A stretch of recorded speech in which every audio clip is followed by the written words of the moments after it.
안녕하세요. 광양에서 빔 광양을 운영 중인 안은철이라고 합니다.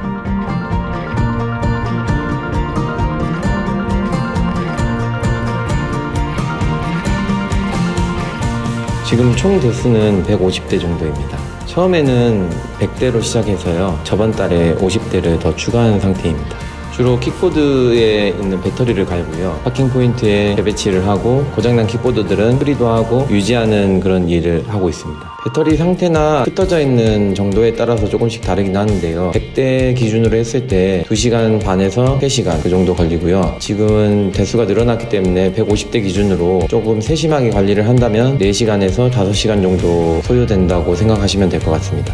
제가 투자했던 금액은 1년 정도 운영을 하면서 모두 회수를 한 상태고요. 그리고 그 동안에도 들이는 노력이나 시간 대비 매출이 높은 편이었기 때문에, 그리고 저희가 1년 동안 대수가 100대밖에 안 됐고 경쟁하는 업체가 4군데나 있었음에도 불구하고 예상보다 많은 매출을 올릴 수 있었고 수익을 거둘 수 있어서, 그런 부분에서는 저는 되게 만족을 하고 있고요. 앞으로도 대수를 지금 늘린 상태에서 매출은 그 전달에 비해서 압도적으로 높은 상태고요. 하루에 4시간에서 5시간, 적게 걸리면 그보다 적을 수는 있겠지만 제가 드리는 시간 대비 그 가치는 되게 높다고 생각하고 있고, 거기에 대해서 전 충분히 만족을 하고 있습니다. 네, 저도 투잡으로 하고 있고요. 하루에 4시간에서 5시간 정도 시간적인 여유만 있다면 누구나 다 투잡으로 가능하다고 생각합니다. 개인 사업자 특성상 세심하게 기기 한 대 한 대를 관리해야 되는 입장이기 때문에 최소한 하루에 한 대씩은 다 본다는 생각으로 이렇게 돌면 충분히 고수익 투잡이 가능하다고 생각합니다. 우선 다른 킥보드 업체도 연락을 해서 견적을 받아보았지만 아무래도 다른 킥보드 업체는 새 기기만 고집하는 경향이 있었습니다. 아예 중고 기기는 선택지에 없었고요. 빔 같은 경우는 새 기기도 가능하지만 중고 기기라는 옵션이 있었기 때문에 서로의 견적을 비교해 봤을 때 가격적인 메리트가 확실히 있었고요. 본사에서 대규모로 운영하는 것을 아내가 보고 저에게 추천해 준 것이었기 때문에 믿음이 있었고, 아무래도 대규모로 운영하다 보니까 부품이나 배터리 단가 이런 데 있어서도 다른 업체들보다 합리적인 가격이 나왔다고 생각을 합니다.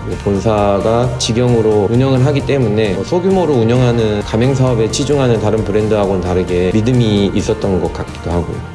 공유 킥보드에 대해서 여론이 안 좋다는 건 알고 있는데, 그것은 관리가 제대로 되지 않은 킥보드들에 대한 여론이 조금 크다고 생각을 하고요. 저희 같은 경우에는 아침 저녁으로 돌면서 지속적인 관리를 해서 그런 일이 없도록 최대한 노력을 하고 있고, 헬멧 규제나 번호판 규제 같은 규제가 새롭게 생긴 경우가 있다 하더라도 빔 본사에서도 그것을 알고 있고 거기에 대한 서포트를 할 준비가 되어 있다는 걸 알고 있기 때문에 거기에 맞춰가지고 규제에 대응하는 방식으로 준비를 한다면은 이동 수단의 대체제로 인정받을 수 있지 않을까, 저는 그렇게 생각하고 있습니다. 시에서 들어오는 민원은 그 시 담당 공무원이 단톡방을 파서 그 단톡방을 통해서 저에게 민원이 접수됐을 때 처리 전과 처리 후 사진을 첨부하는 방식으로 민원을 처리하고 있고요. 본사를 통해서 들어오는 민원은 본사에서 해결을 하고 저에게 간접적으로 전달되는 방식으로 처리하고 있습니다. 저 같은 경우에는 조금 익숙해졌기 때문에 파츠를 들고 다니면서 문제가 되는 부분은 바로바로 교체를 하는 편이고요. 아무래도 수리 같은 경우는 물리적인 파손이 있는 경우에는 그 부분만 갈면 되기 때문에 수리 난이도는 높지 않습니다. 다른 오류 코드나 기타 문제가 생긴 경우에는 시간을 두고 원인을 파악해야 되는 경우가 있긴 하지만 대부분 모듈화가 돼 있기 때문에 모듈을 하나씩 갈아보면서 수리를 한다면 난이도가 높다고 할 수는 없을 것 같습니다. 고장난 킥보드들을 고치는 것은 별도의 교육이 필요하고요. 배터리를 갈거나 아니면 재배치를 하는 일은 잠깐 배워도 가능한 수준입니다. 운영에 있어서나 가격 책정, 부품 수급, 재교육 이런 측면에서도 저의 의견이 충분히 반영이 되기 때문에 충분한 서포팅을 받고 있다고 저는 생각을 하고 있습니다. 다른 브랜드 같은 경우 보면은 가격 결정권이 없는 경우가 대부분인 것 같고요. 주차 리워드를 변경한다든가 지도 수정 권한도 그렇게 많은 것 같지 않더라고요. 그리고 운영에 있어서도 물론 다른 브랜드를 운영해 본 적은 없지만 같이 경쟁을 하고 있는 브랜드들을 보면 어느 정도 짐작이 되는 부분에 있어서는 충분한 서포팅을 받고 있다고 저는 생각하고 있습니다. 제가 운영을 하고 있기 때문에 그 객관적으로 평가하는 것은 조금 힘든 것 같지만 적어도 제가 1년을 운영하고 기기를 더 추가로 도입해서 운영을 할 만큼 매력적인 사업이라고 생각합니다. 제 개인적으로는 드리는 시간, 제가 가진 자본, 저의 노력 이런 것을 드린 것에 비해 충분한 수익을 얻고 있다고 생각하고 있고 개인적으로 만족하고 있는 사업입니다.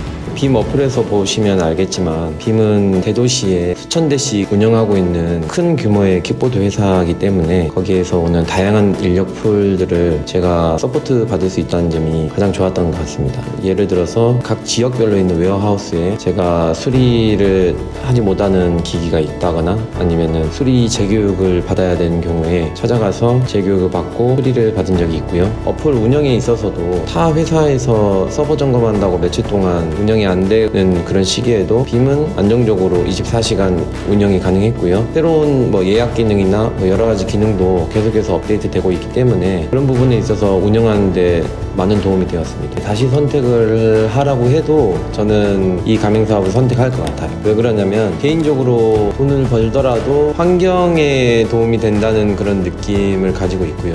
예전에 탄소 중립 할 때도 그런 말은 많이 있었는데 아무래도 내연기관보다는 이동수단의 대체제로서 돈을 번다는 그런 느낌도 가지고 있어서 저는 개인적인 만족도도 있었고요. 그래서 저도 차를 다 팔아버리고 전기차로 바꿨거든요. 개인 차나 업무용 차나 아내 차나 전부 다 전기차로 바꿨고 이동수단의 대체제로서 인정을 받는 부분도 있고 비난을 받는 부분도 있는데 저는 비난보다는 긍정적인 면에 조금 집중을 하고 싶어요. 그래야만 제가 계속해서 일을 할 수 있고 또 다시 이 가맹 사업을 선택할 수 있는 원동력이 된다고 생각을 하거든요. 그런 측면에서 저는 다시 선택을 하라고 해도 이 사업을 선택할 거고 그리고 드리는 시간 대비 그 가치가 저는 환경보호나 개인적인 신념을 떠나서도 충분히 물질적인 보상도 있다고 생각을 하고 있습니다.